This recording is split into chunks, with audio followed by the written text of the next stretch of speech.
አሁን እኔ ስለ ባሌ ለመናገር ጉልበት አጣለሁ። በልኩም ላልናገረው ይችላል። ደግሞ ቃላትም የባሌ ልክ በልኩ ይናገሩታል የሚል እምነት የለኝም። ዕውቀትም በልኩ ባሌን ደረስኩበት ብሎ እንዲህ ነው ይለዋል ብዬ አላምንም። ከዚህ በፊት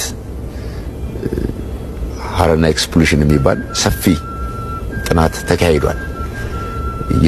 ከዛ ጥናት ውጤት ግን አሁንም በየጊዜው የተለያዩ አዳዲስ ግኝቶች ይገኛሉ።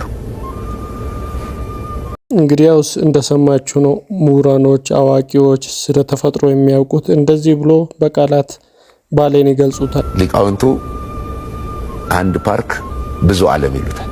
አንድ ፓርክ የባሌን ውበትና የተፈጥሮ የፈጣሪ ጸጋን ውበትን በቃላቶች ለመግለጽ እስኪያቅታቸው ግን ብዙ ዓለም በ1 ኪሎ ሜትር ርቀት ላይ እጅግ ሩቅ አገር በባቡር ተሳፍረ በአይሮፕላን በረህ የደረስክ እስኪመስልህ ሌላ ዓለም ሌላ ቦታ